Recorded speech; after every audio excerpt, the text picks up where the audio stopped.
Bonjour et bienvenue pour une nouvelle série de vidéos, cette fois-ci sur des tutoriels, donc sur l'usage des calculatrices. J'essaierai de vous présenter ça pour les trois marques principales, Numworks, Texas Instruments et Casio. Et là aujourd'hui on va travailler avec une Numworks et puis on va apprendre à tracer une fonction, afficher son tableau de valeurs et puis aller voir un petit peu ce qu'on peut faire au niveau de la fenêtre d'affichage quand on a besoin d'afficher des portions de courbe plus précises. Voilà. Donc je vous propose trois petites questions assez classiques, hein. Tracer la fonction définie sur R par f de x égale 2x cube plus 5x, donc on va l'afficher sur la calculatrice pour voir son allure. Afficher le tableau de valeurs de cette fonction-là entre moins 5 et 5 avec des valeurs allant de 0,5 en 0,5.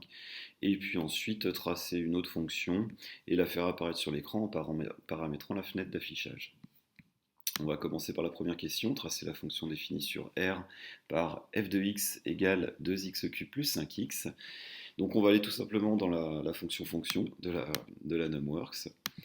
Et puis on va ajouter notre fonction, donc on a juste à la taper comme ça, donc 2x. Alors les x, attention, il faut prendre bien le x de la touche variable, xnt.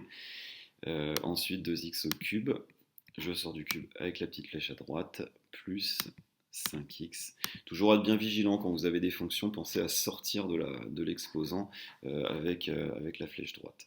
J'appuie sur OK et du coup ma fonction est bien paramétrée. Et là je vais tout simplement aller dans tracer le graphique et voilà, elle s'affiche. Chose intéressante pour les Numworks, c'est qu'elles ont un petit algorithme intéressant qui vous permet généralement le auto ici est sélectionné, et du coup elle vous affiche une fenêtre d'affichage qui est plutôt pas mal sur les courbes à étudier. Alors des fois on est obligé de la reparamétrer parce que nous on étudie par exemple la fonction que sur les parties pour x positif ou des choses comme ça, mais on n'est pas obligé d'aller la chercher. Voilà. Donc on peut lui demander d'avoir des axes orthonormés, c'est-à-dire avoir les mêmes échelles d'axes sur les abscisses et sur les ordonnées, ou aussi on peut aller sur les axes. Voilà. Donc du coup là, avec cette fenêtre-là, si avec les flèches multidirectionnelles, je me promène de gauche à droite, eh bien on voit que le point là, il se déplace sur la courbe, et du coup j'ai accès à des coordonnées de points. Là, par exemple, je lis que l'image de moins 1,6, c'est moins 16,192. Donc ça peut être intéressant. Si je veux une valeur précise, par exemple, je ne sais pas, moi, l'image de 5,2, je tape 5,2, donc du coup, on voit que x égale 5,2 ici. J'appuie sur exe, sur entrée, et du coup, j'ai son image qui s'affiche ici. Donc ici, j'ai f de 5,2 qui vaut 307,22. Voilà. Autre question qu'on peut vous poser, c'est travailler sur un tableau de valeurs et puis le remplir.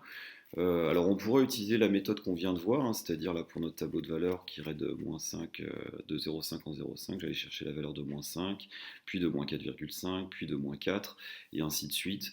C'est long et fastidieux, et donc ça n'a pas vraiment d'intérêt. Dans ce cas-là, on va plutôt utiliser la valeur tableau, la fonction tableau de notre calculatrice, donc j'y vais. Et voilà, on a notre tableau qui s'affiche. Alors ici, il s'affiche de 0 à 10, donc je peux me promener un petit peu dessus. Et j'ai toutes les images de ces points-là. Donc l'image de 0, c'est 0, l'image de 1, c'est 7, et ainsi de suite. Moi, il faut que j'ai un tableau qui commence à moins 5 et qui s'arrête à 5 et qui aille de 0,5 en 0,5. On voit que ce n'est pas le cas ici, là on va de 1 en 1. Donc je vais aller dans Régler l'affichage. Donc hop, je vais dans Régler l'affichage, j'appuie sur OK. Là du coup, je lui mets en X de début que je veux moins 5. En X de fin, je lui dis que je veux 5. Et au niveau du pas, c'est-à-dire de combien en combien je veux me déplacer, eh bien je vais dire 0,5. Voilà, je valide. Et du coup, là, cette fois-ci, j'ai mon tableau qui vient de s'afficher sans problème. Et du coup, après, j'ai plus qu'à recopier ces valeurs-là. Et puis après, placer les points sur le graphique pour, par exemple, tracer votre courbe sur le papier. Voilà. Et enfin, on va aller voir un petit peu ce qu'on peut faire au niveau de la fenêtre d'affichage avec une autre fonction. Donc là, pour retracer une autre nouvelle fonction, je vais aller justement dans fonction. Ici, on a les fonctions pour remplir nos différentes fonctions, la zone graphique et puis la zone tableau. Donc là, je vais dans la zone fonction. Je vais effacer celle-là et puis je vais afficher la nouvelle. Donc du coup, c'est moins x au carré plus 5x plus 150. Voilà. J'appuie sur exe et je vais dans tracer le graphique pour l'afficher. Et du coup, voilà, je la vois apparaître. Comme je vous l'ai dit, l'avantage des Numworks, c'est que avec ce paramètre automatique, on voit notre courbe systématiquement, et du coup, on gagne un petit peu de temps. Admettons, vous, que vous deviez l'étudier par exemple entre 0 et 20 et du coup bah, les autres parties ne vous intéressent pas, vous pouvez quand même aller paramétrer un petit peu ces axes-là. Donc du coup, alors, ce qui peut être intéressant avant de se jeter dedans, c'est voir un petit peu les valeurs minimum et maximales de notre courbe sur cet affichage-là. Donc moi, je vous dis entre 0 et 20, par exemple, supposons que dans l'exercice est demandé. On voit que le max, il est par là. Donc il est à peu près de 156, donc du coup notre Y max, notre valeur maximale ici, il faudra bien qu'elle soit supérieure à ça pour qu'on voit notre courbe. Et le minimum, bah, il doit être atteint en X égale 20, donc je vais aller demander la valeur. Hop, c'est moins 150, donc c'est pareil, il ne faudra pas que je mette un Y min plus élevé que ça, parce que bah, sinon je ne vais pas voir cette valeur-là. Donc on va aller voir un petit peu ce qu'on peut faire. Donc là je me déplace et je vais dans Axe. Hop. Et là, je vais lui dire, bah, par exemple, au niveau des x, moi, je veux travailler que entre 0 et 20. Donc, du coup, bah, mon x min, c'est 0. Mon x max, c'est 20. Et mon y min, on avait dit que c'était jusqu'à moins 150. Donc, on peut prendre moins 150 ou moins 160 pour avoir un petit peu de marge de manœuvre. Donc là, je vais mettre moins 160.